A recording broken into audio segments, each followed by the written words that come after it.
La mortífera COVID-19 se ha cobrado ya más de 176.000 vidas en el viejo continente y ha dejado un reguero de lamentables hitos históricos, entre ellos, el aislamiento de la Unión Europea del mundo exterior por primera vez en la historia del club. Pero Bruselas quiere poner fin a esa anomalía a partir del 1 de julio con una lenta reapertura de las fronteras exteriores que empezará con la autorización de entrada a los ciudadanos y residentes de un reducidísimo grupo de 15 países, una selección que ha provocado un tremendo rifirrafe entre los socios de la UE. El listado ha sido pactado finalmente este lunes, e incluye a Argelia, Australia, Canadá, Corea del Sur, Japón, Georgia, Marruecos, Montenegro, Nueva Zelanda, Ruanda, Serbia, Tailandia, Túnez y Uruguay. Sus ciudadanos podrán entrar en todo el territorio de la UE. A la lista podría añadirse China si el gobierno de Pekín autoriza la entrada de ciudadanos europeos, dado que la reciprocidad es una de las condiciones exigidas por Bruselas para la apertura.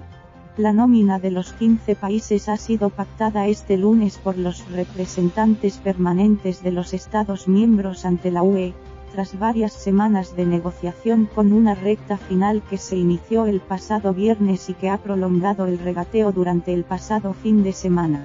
El texto pactado deberá ser ahora aprobado por los 27 estados, por mayoría cualificada, mediante un procedimiento escrito que les permite pronunciarse hasta las 12 de la mañana del martes. Si el texto es ratificado, como parece muy probable, los ciudadanos y residentes de todos esos países podrán, en teoría, entrar en el territorio de la UE tan pronto como el texto se haga oficial y sea aplicado por los socios. Pero esa es la teoría. La realidad es que el texto aprobado no es más que una recomendación que mantiene de facto el veto a más de 150 países, entre ellos Estados Unidos, Brasil, Rusia o India, pero que no garantiza la entrada a los países seleccionados. Los socios de la UE podrán mantener el veto a algunos de ellos si consideran poco fiable su situación epidemiológica. Además, la recomendación no se aplica en Irlanda y Dinamarca, dos países que mantienen un estatus especial en materia de fronteras. Aún así, el principal valor de la recomendación es que evita una apertura caótica de la UE, que hubiera puesto en peligro la viabilidad del espacio sin fronteras interiores de la zona Schengen. Bruselas temía que cada socio hiciese su propio listado de países autorizados, lo que podía haber obligado a reintroducir controles fronterizos internos para frenar la circulación de las personas llegadas desde países terceros considerados de riesgo.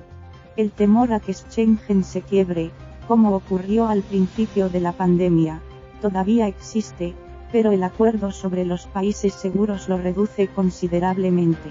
La selección se ha realizado de acuerdo con criterios epidemiológicos entre los países que presentan un ratio similar o inferior a la media europea en contagios por cada 100.000 habitantes durante 14 días. Pero la decisión de permitir o no la entrada, aparentemente técnica y objetiva, ha estado cargada de debates políticos y ha dejado fuera a numerosos países latinoamericanos o africanos que, sobre el papel, cumplen el baremo de contagios. Entre los excluidos figuran países como Venezuela, Cuba o Angola. El segundo criterio aplicado es el de reciprocidad, es decir, que los países terceros admitan la entrada de ciudadanos europeos. Pero ese criterio también se ha aplicado con una discrecionalidad bastante arbitraria. Mientras que la apertura a China se supedita a la reciprocidad, el mismo criterio parece no aplicarse a países como Argelia, que mantienen cerradas sus fronteras. El listado ha provocado una enorme tensión entre los socios europeos en una negociación que fuentes diplomáticas describen como una de las más enrevesadas de los últimos tiempos. El cruce de los intereses nacionales, con cada socio defendiendo la apertura hacia países diferentes, más el temor a que un error de cálculo desencadene un rebrote importado de la epidemia, ha prolongado el regateo entre los diplomáticos hasta casi las 4 de la tarde del lunes, apenas 36 horas antes de la posible apertura de fronteras. Croacia, país que preside este semestre la Unión, solo ha concedido de plazo unas horas, hasta mediodía del martes, para intentar ratificar el texto antes del 1 de julio. Los 27 han optado finalmente por extremar la prudencia y solo abrirán sus fronteras inicialmente a un puñado de países. Antes de la pandemia, los ciudadanos de 105 países podían entrar con visado en las zonas Schengen, y los de otros 67 países incluso sin visado. En la era del COVID-19, al menos de momento, solo se permitirá la entrada desde 14. Fuera han quedado países tan significativos como EU, Rusia, Brasil, México o India, fuentes importantes de un mercado turístico europeo que en 2018, según datos de Eurostat, registró la entrada de 168 millones de personas de fuera de la UE y un total de 512 millones de pernoctaciones hoteleras. El sector ya ha sufrido el cerrojazo europeo total durante 3 meses y medio y afronta un cerrojazo parcial de las fronteras durante los próximos meses. La recomendación comunitaria prevé una revisión del listado cada 15 días, para añadir nuevos países seguros. Pero también contempla la posibilidad de restringir aún más la lista si en alguno de los seleccionados inicialmente o añadidos después se produjera un deterioro de la situación epidemiológica. De hecho, en varios de los países considerados seguros se han producido en los últimos días algunos atisbos de rebrote. En Japón se han detectado algunos focos, en particular, en Tokio.